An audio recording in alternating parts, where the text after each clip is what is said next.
Hello there, this is Ryan from Burley Bricks coming to you live from my obscene Lego room, which is still under construction because I'm working on projects, which I'm going to be talking about today. In my last video, I discussed my in-between state for my record shop and vet. I've made some hashtag progress since then, and this is it. So let me see if I can get. So this is going to be the comic shop so far, and I've made some comic racks. Let's see if I can pop one of these out. Probably not. But basically, it's just a. I have a lot of these arches and like purples from like friend sets and blues that I have no use for. So what I've done is I made this little. It's essentially a 4x4 plate and then a 4x3 and then a 4x2 and then a 1x1. So it's sort of stacks. And then I start with these are different magazines or anything that could pass for a magazine. A lot of them I think I got from a Simpsons set. Um, yes, a lot of these I think were from the Quickie Mart set. I've also thrown in a few Vigio. They were like the little beat boxes that are supposed to look like album covers, but some can pass for comic books. So that's what I've done. And I repeated that all the way along here, and it sticks into a what's it called? A 1x4 with knob pieces in this color, which I have a lot of, which is a part of this wall. So it's there. And then this, I put a little Animal Crossing. I feel like there'd be like memorabilia in here as well. I'm going to put an actual R2D2. But in my original build, I only had two of these, and I liked them so much I decided to do four and put them all the way along the wall. Then on this side, it's very tight. But I guess if you were to go to a comic shop, like it's usually just full of stuff, and same with bookstores and things like that, where you kind of just have to, you know, nuzzle your way in there. Um, I was debating where to put the counter. I put the counter at the front, which made it super tight because I felt like it needed to be realistic. Because if the counter was over here, like people might steal, right? I know, I'm one of those. And then over here is just like a little seating area. It's close to the window. I use these Bam and Pow. They are little, oops, believe that these were from like the DC Girls. And I also put from the DC Girls, okay, I'll put that back later. This Batgirl comic, which I loved, and I wanted it displayed. I didn't want it hidden in here. I also have some lime green.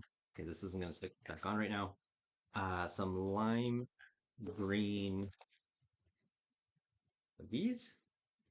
And I thought, you know what? I'll put that in the comic shop. I wanted some colors that are a little vibrant, but still kind of like comic book colors. Like the purple and the green is very like Joker, and the blue is pretty universal. So I'm gonna put some blue here. And then I also have this. I think I might put an actual Batman minifigure in there with his face turned around so it looks like I'm displaying like a Batman costume. And I'm going to fill the walls with it's just like posters and things like that. I have a lot of brick heads, like torsos that are, they have like Batgirl and stuff like that, like some of the older ones that they always had like a printed torso that you built around. So I have a bunch of these 1x4s, and I think I might just do like a little wallpaper around the top of those, or maybe just stack them all together. But I have a lot of that sort of thing that I don't really have use for. So I want to like fill it in this comic book shop. And if it looks crowded, I don't care because what comic book shop is super cleanly like that? You know what I mean? So basically, that's the look I'm going for. And I just want it to look like this store wasn't built to be a comic shop. This is a spot, a building that could have been once upon a time in like the late 1800s, early 1900s, like a family dwelling that has been converted, and a comic book shop just happens to be occupying the space at the moment. That's my thought process with these buildings. I grew up in Toronto adjacent. And so when I go into the city on like Yonge Street and Queen Street, like those buildings have been there forever. They just sort of renovate the facade, the downstairs, but like they just move in and they have to work around that space. And that's what I'm going for. with my city.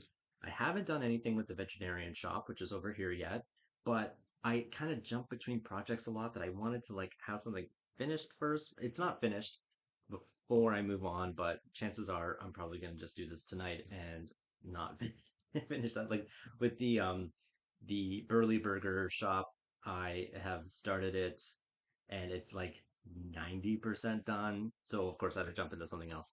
But without sounding pretentious, when I'm feeling motivated to work on something, I just go with it, right? Like I can't force myself to finish something if I'm not feeling it, because then it becomes work and it stops being fun.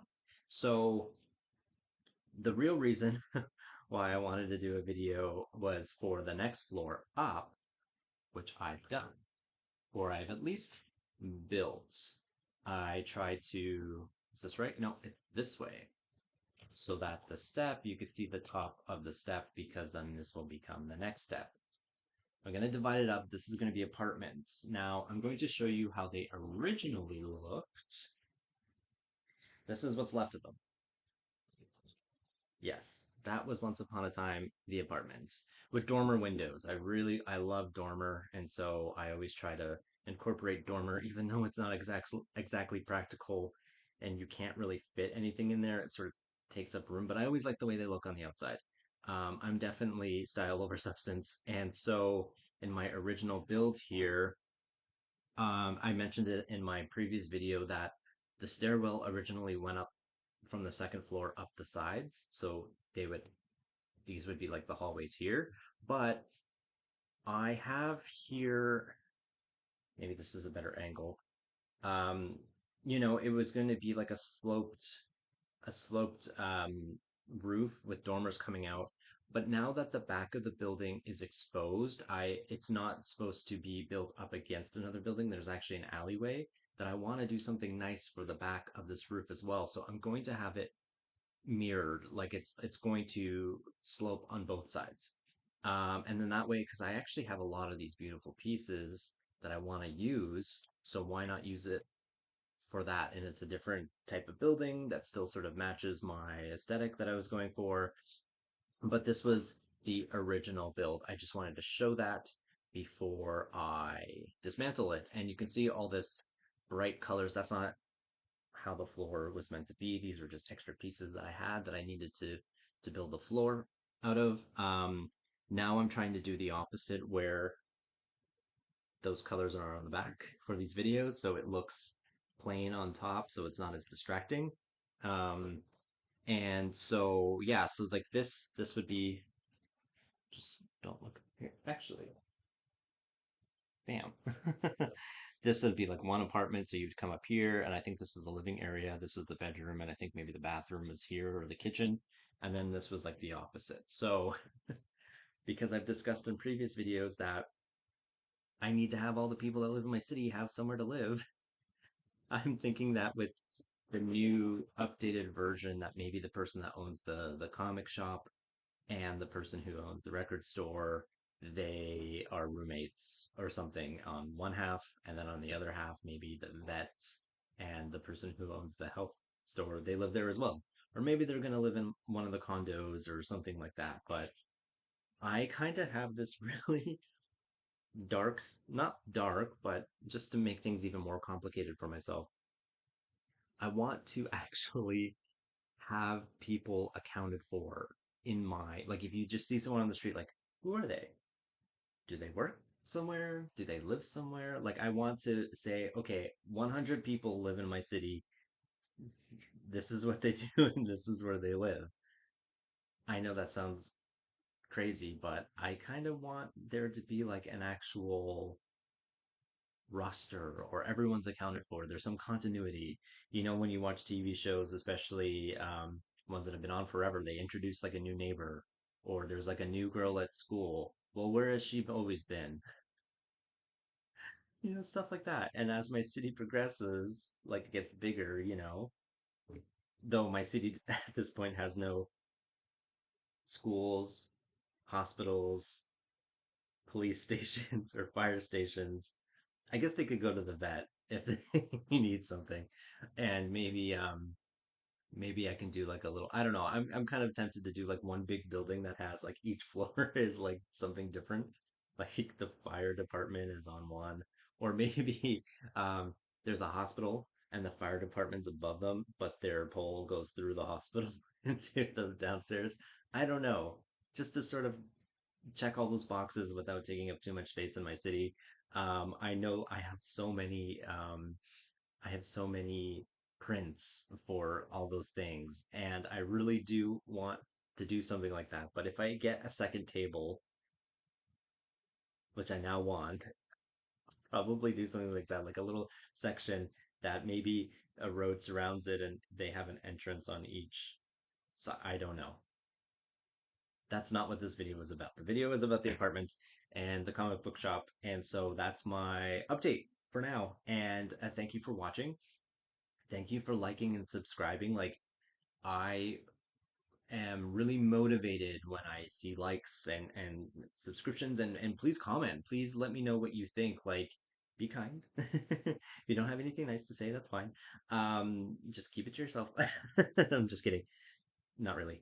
But yeah, this is really like helps me want to keep going. And I also have a TikTok and an Instagram, same name, Burley Bricks. So if you want to see more like actual pictures or short little videos, then please check those out. I also have a lot of my personal builds in the shorts section on YouTube. So feel free to check those out too. Those are more like finished things. I don't really have in progression ones there.